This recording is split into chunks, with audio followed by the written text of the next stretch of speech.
The kick's power comes from the torque generated by the rotation of the hips. It's the same principle that cracks a whip. Turning the hips just a few degrees forces the foot to travel a much greater distance and creates a lot of speed as it does. The longer the leg and quicker the rotation, the faster the kick. And unlike karate, Muay Thai fighters are also taught to strike with the hard bone of the shin. A Muay Thai kick can generate roughly the same force as a baseball bat, enough to crack a rib. It works like a point of a knife. All the force is magnified by being concentrated in a small, hard area. Even if the elbow doesn't deliver a knockout, it will almost always leave a nasty cut, and often getting in close neutralizes the opponent's weapon advantage. Then, in the clinch, we bring the power of the knee to bear. Unlike the kick, which relies on rotation to create power, the knee gets its power from leverage. Pulling our opponent down as we drive the knee up can deliver up to 2.5 tons of force, enough to lift a car. It's not the arms, but the legs that drive this. Like a piston, the explosive power of the legs is capable of generating hundreds of pounds of force, all to a very vulnerable area, the soft underside of the opponent's jaw. Like the Hanuman move, the flying knee relies on the explosive power of the legs. But rather than spread the power of our blow over two fists, it concentrates it into the spear point of the knee and combines it with the force of gravity. It's the equivalent of hitting our opponent in the chest with a sledgehammer. Works on a concept called the couple. Basically, it's two levers linked at a single fulcrum, the elbow lock. And it doubles the foot-pounds of torque you can generate when compared to a single-arm lock. There's more than enough force to flip an opponent to the mat or dislocate his elbow. Using the twisting motion of the torso to drive the strike, the business end of the hardwood fighting stick can quickly accelerate to more than 25 miles per hour. On contact with the skull, the energy is enough to cause a depressed fracture. It's the same injury-producing force as being hit in the temple by a hammer. Mali relies on something called a flexion moment imparted to the neck to do damage. An average man's neck can withstand about a 140 foot-pound flexion moment. Beyond that, soft tissue and even vertebrae can be crushed. By bringing your weight down fast, this move could easily deliver twice that amount of force. And it wouldn't just end a fight.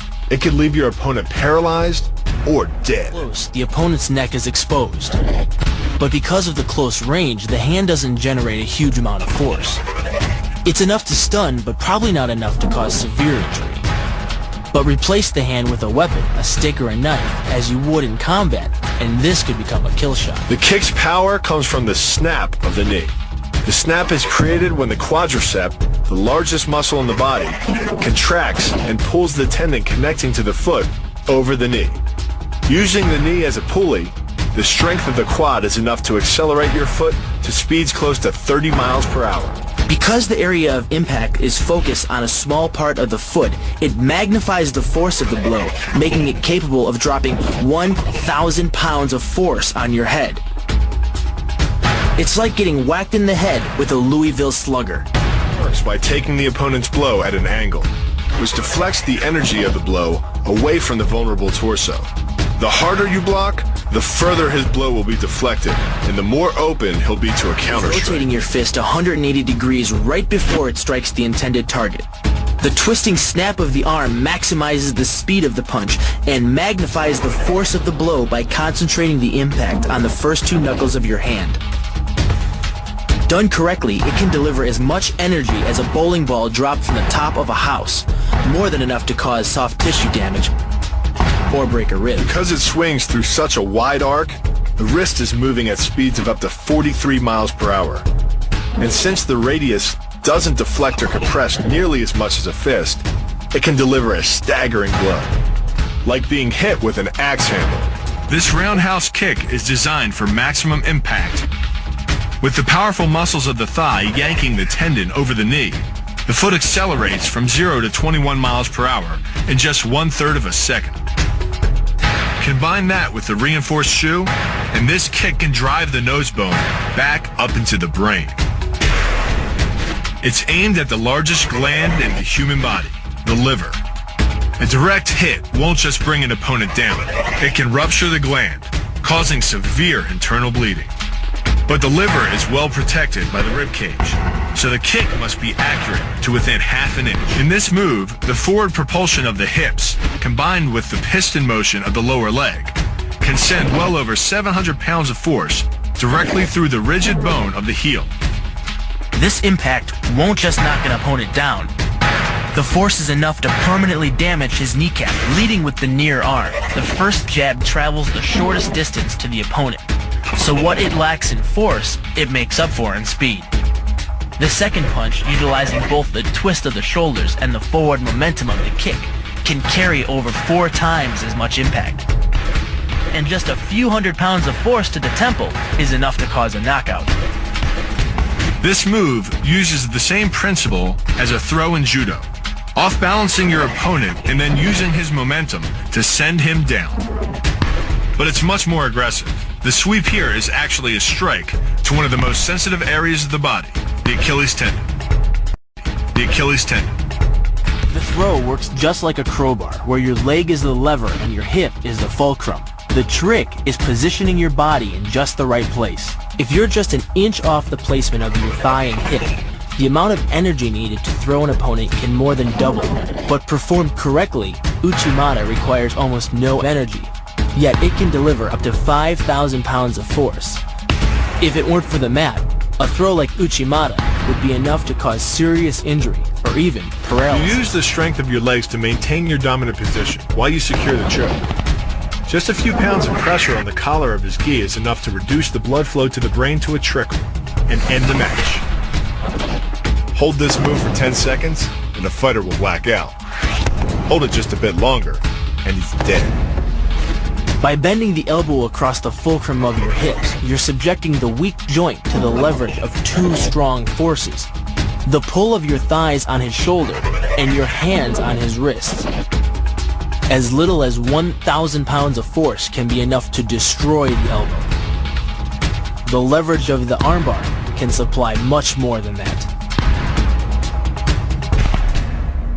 The sacrifice throw is a simple lesson in conservation of energy. The stronger the opponent attacks, the further he gets thrown. It works like a catapult, where your opponent's momentum supplies the counterweight. The faster he's going, the further he's going to fly. And the harder he's going to land. That land with the side, ball, or top of the foot. The gastrizin uses the heel to deliver the blow. This alignment of the heel, ankle, lower leg complex channels some 2,000 pounds of force into the opponent. More than enough to break a baseball bat. The higher you can lift your opponent in this move, the faster he'll hit the ground. It's not just your force working against him. His acceleration due to gravity can mean his head hits the ground with a 3,500 pound impact. On a hard surface like concrete, this is more than enough to cause a serious brain injury. First, the opponent's arm works as a lever to optimize your control. Second, your own back serves as a pivot point for the throw. The strength and stability of your back allows you to throw a much heavier opponent than in a move that requires you to lift him. This move uses your opponent's arm as a lever working against him. The greater the torque on his shoulder, the greater the pain inflicted. And exceeding the joint's normal range of motion causes more than just pain. The soft tissue, muscles, and the bone can all be seriously damaged by this pressure. The goal of this lock is to stretch the tendons at the top of the foot to the breaking point. The strongest tendons have a tensile force threshold of just over 400 pounds. Applying any more pressure than that can tear the tendons from their base or snap them in two. Because you don't have time to cock your arm in a surprise attack, bursting's effectiveness doesn't come from the rotational power of the torso. Instead, it's driven by the legs, which hurl you forward into your opponent. Both the block and the strike land with 300 pounds of force, more than enough to collapse the windpipe or fracture the delicate bones of the face. Doing the 360 defense requires you keep your body in motion at all times, using your arms to defend different angles of attack. The key is keeping your arms at an oblique angle, with your hands open and straight, so that you don't take any blows straight on. Each is deflected down the angle of your forearm, which reduces its impact. Your opponent is relying on his grip strength and outstretched arms to maintain the choke. The strength of your back and shoulder muscles is greater than the applied force of your opponent's hold, so it doesn't take much to break his grip. And the closer your hands are to your own neck, the greater the leverage. The disarm is basically a judo wrist lock and uses many of the same principles. By pulling your attacker forward as you turn, he loses his balance, giving you control of his wrist. The barrel of the gun then becomes a lever, allowing you to take the gun. Because you are using the muscles of your torso, which can deliver up to 10 times more force than the muscles of the wrist, the disarm works against an opponent who is much stronger than you. An elbow strike from another martial art, Muay Thai. But because the metal doesn't deform on impact, like human bone, every ounce of power is channeled directly into your opponent's face. With the twisting motion of the torso generating the force, and the stiff metal of the M16 providing the impact, it's enough to shatter a cheekbone or break a jaw. The combined momentum of your forward step, the twist of your torso, and the swing of the rifle, the butt stroke can strike your opponent at over 18 miles per hour, carrying well over 550 pounds of force. That's enough to drive a 16-penny nail through nearly 2 inches of pressure-treated wood. Add a follow-up slash and thrust with a bayonet, and the butt stroke becomes a real killer. But the real damage from the knee bar doesn't come from gravity. It comes from leverage. Once the knee is locked, your hips act like a fulcrum, and his leg acts like a lever, multiplying any force you apply. So even though the ligaments and tendons around the knee can sustain 1,700 newtons of force, the knee bar can load a lot more than that, enough to completely destroy the joint. Pushes his opponent at a location above the center of mass, while using his sweeping leg to create a tripping point, which is below his opponent's center of mass. Once the loss of stability has occurred, gravity does the work, and the damage. On the ground and on his back, your opponent is now vulnerable to any number of finishing strikes. Much like a nutcracker, your forearm and biceps apply pressure to your opponent's carotid arteries. Located on either side of the trachea, these two arteries are the only way to get blood to the brain. It can take less pressure than squeezing an orange to stop the flow of blood to the arteries. And with no blood flow, the brain shuts down almost instantly. Fight over. Control of your opponent's leg, you turn his hip into a pivot point. And there are 2 forces being imparted about the pivot point. One by the arm above and one by the sweep below. These forces act as a couple, resulting in your opponent's rotation. Rotation that slams him right to the deck. And given the speed of rotation and the force of gravity, that impact could cause permanent injury. The key to the double is to hit your opponent below his rib cage, which knocks him off his center of gravity. Wrapping your arms around his legs prevents him from regaining it. Your forward momentum, coupled with the upward thrust of your hips, gets your opponent airborne. Driving him to the mat can yield over 3,000 pounds of injury-producing force. That's like dropping a 20-pound bag of cement off a 9-foot ladder onto someone's chest. The key to the sprawl is sliding your legs backward, while leaning in and locking your hips at the same time. This forces your opponent's center of mass beyond its stability zone. Coupled with the downward thrust of your forearms, he's now supporting your entire upper body with the back of his neck and head, which leaves him face down on the mat, vulnerable to any number of attacks. The power of this move comes from the spin. Like the wrecking ball at the end of a demolition crane, the power is generated by the rotation of the body. In conjunction with the snap of the knee, the foot achieves a velocity of nearly 30 miles per hour. When the heel connects with the solar plexus, it transfers 1,400 pounds of force, enough to damage internal organs and fracture multiple ribs. It gets its power from the pressure exerted by your legs. The first leg imparts pressure to the carotid artery. The second leg, working in conjunction with your arms, optimizes that pressure, transforming you into a human vice grip. If your opponent doesn't tap out, he'll pass out. Much longer and permanent brain damage can ensue. Is a combination of 2 levers. While your legs push up on your opponent's neck, your arms apply downward pressure to his trapped wrist. The opposing forces turn the elbow into an ad hoc fulcrum point. The armbar can result in a complete destruction of the elbow's articulating structures. The move is difficult but devastating. There's no opposing object to push against, so all the energy of the move must come from the momentum of the leap and the acceleration of the kick.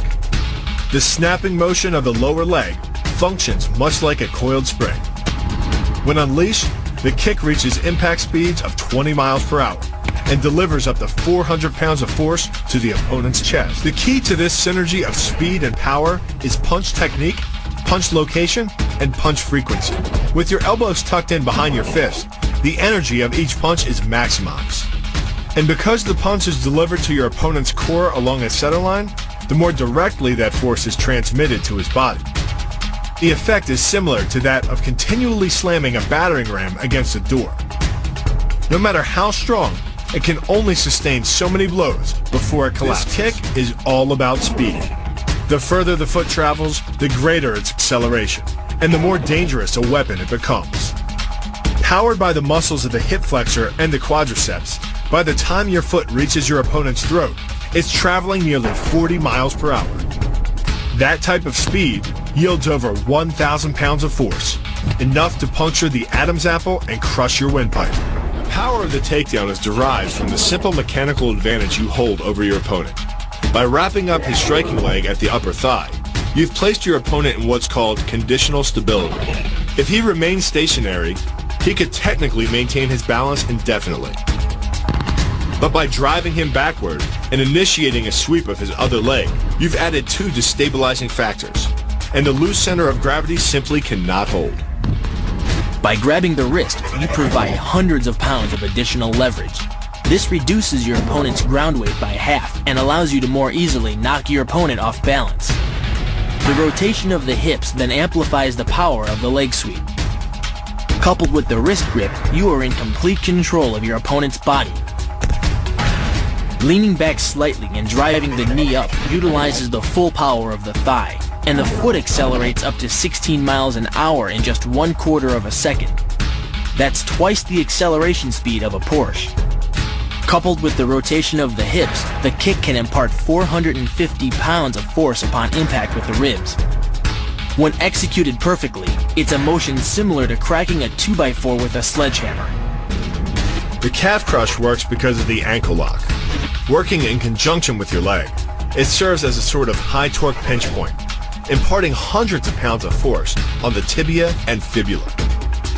The tibia and fibula are some of the strongest bones in the human body, but creating this pinch point allows you to deliver enough force to easily break them, which leaves your opponent with two choices: tap out and admit defeat, or risk permanently losing the use of your leg. The key to the scissors takedown can be found in the move's name. Throwing your legs around either side of your opponent, one high on the torso, the other just in the crease of the knee, provides you with a lever on either side of his body. It's literally like a piece of paper between two blades of a scissor, only instead of slicing through paper, you're using a combination of potential and kinetic energy to cut through your opponent's center of gravity. The downward force exerted on his gi pulls your opponent across his tipping point. Along with your body weight, you generate enough instability in your opponent to drive his body to the mat, like a child tossing around a rag doll. The hip throw capitalizes on the body mechanics of both you and your opponent. Thrusting your hips into your opponent's waist creates a pivot point around which his arm is the lever. With your legs between his, you've created a center of gravity significantly lower than your opponent's. This imparts maximum instability and helps you maintain control while throwing him over your hip. The throw, coupled with the downward force of gravity, generates a speed of 8 miles per hour, which can create more injury-producing impact energy than falling down. The throw, coupled with the downward force of gravity, generates a speed of 8 miles per hour, which can create more injury-producing impact energy than falling down a small flight of stairs. This move is kick speed and kick placement. Powered by the rotation of the hips and the strongest muscles in the body, the quadriceps, at the point of contact, the kick is traveling 25 miles per hour and can impart 550 pounds of force. The wider the foot travels from the center of its axis, the more speed and power it picks up. more than enough to cause a knockout or concussion.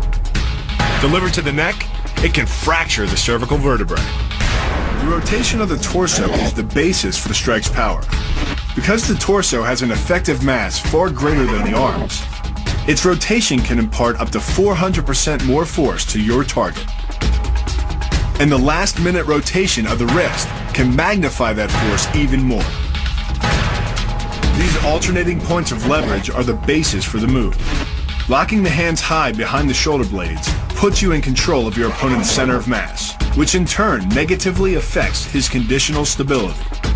Dropping the hands behind the lower back and driving your chin into the chest further disturbs his center of mass and makes resistance from this position nearly impossible. The application of maximum force ensures you maintain control while driving your opponent to the ground. The first elbow strike can accelerate to a speed of 25 miles per hour in less than a quarter of a second. Less than a third of a second later, the initial strike is followed by another, equally devastating shot. By employing the bony tip of the elbow, these strikes deliver a double dose of injury-producing energy and can result in a broken nose, facial fractures, or a wicked cut. Your body into the air, you effectively become a human missile, hurling your entire body mass into your opponent's gut. The force created by the body's forward momentum is partially absorbed by your opponent, which can knock the wind out of him or even crack a rib. But the coup de grace is the elbow chop. Impacting with the head at nearly 15 miles per hour, a solidly landed elbow to the head's frontal bone can knock your opponent out, fracture his skull, or cause serious spinal cord damage. The move works by using your opponent's own body weight against him. The first strike can land at speeds greater than 20 miles per hour and can stun your opponent with the same injury-producing energy as dropping a bowling ball from over 11 feet onto his torso. By using his arm as a lever in conjunction with the leg sweep, you drive your opponent to the ground. Once he is on the ground, you follow up with a devastating strike to his face. The secret to the move is wrist control. By rotating your opponent's wrist to the maximum extent of its range of motion, the bones of the wrist lock against the bones of the forearm and make it impossible to bring the strong muscles of the upper arm to bear. Then, you can pull your opponent off balance and into a potent knee strike. The combined force of the knee strike and your opponent's forward momentum can be as much as 2,000 pounds, enough to dent sheet metal. The effectiveness of the peliculas lies not in raw power, but in speed. By relying on your triceps to snap the strikes forward over the elbow, 3 blows can hit in 7/10 of a second. The final impact of the strike to your opponent's face can deliver as much as 175 watts of power, more than enough power to stun him or crush the cartilage of his nose. You then add insult to injury, firing one last shot into one of the most sensitive regions of the body, the groin. Pulling off the move relies on 2 factors. The first is to combine the block and the strike into a single action. This reduces the time your opponent has to respond to just 1/10 of a second. But the real focus is to aim your strike at the throat. Because as little as 76 pounds of force can collapse the larynx, the strike doesn't need to deliver a lot of force to be deadly. One blow like this, and the fight is over. The hyperextension of the elbow, created by pulling back on the locked arm, virtually ensures that he will be taken down. The knee strike to the wrist dislodges the knife and further loads the elbow and shoulder. The technique can easily result in damage to the elbow joint, the tendons of the rotator cuff, or even a broken arm. The key to this move is turning your opponent's lower arm into a lever. By grabbing his arm during the initial attack, you set up the lever such that direct loading to his elbow joint is achieved. Once the elbow is locked and loaded, you can pull a much heavier opponent off balance by simply lowering your center of weight. With practice, the ninja can hit his intended target from distances as great as 45 feet. At impact, that's more powerful than a Major League Baseball This move is more about timing and precision than power. Instead of hacking through the limb, the first strike imparts an injury just a few inches below the elbow. The sword's razor-sharp blade easily slices through the soft tissue of the attacker's arm. This opens up his defense and provides the ninja a clean opportunity to deliver the kill stroke, a powerful shot to the top of his head. The tornado kick is a study in controlled chaos. A quick spin confuses your opponent. Then one knee is thrust into the air, launching your entire body high enough to fire a powerful kick. The momentum generated by your body weight rotating freely, combined with a powerful hip thrust, creates a devastating blow of over 700 pounds of force upon impact. More than enough to permanently damage the hyaline cartilage that protects the larynx and spinal cord. What makes this combo so effective is the momentum behind it. Powered by the running start and the most powerful muscles in the body, the quadriceps, the initial kick lands at 15 miles per hour. The second kick creates 3 times the injury-producing energy as the first, delivering over 650 pounds of force. That's like taking a shot from a sledgehammer to the face. More than enough to score a knockout and rearrange some facial features. The axe kick draws its power differently than most kicks. Once your foot reaches the apex above your opponent's head, your body's momentum, combined with the ease of downward acceleration due to gravity, can reach speeds over 20 miles per hour. That's enough to generate more than 550 pounds of force at the point of impact, easily breaking the nose or shattering the clavicle.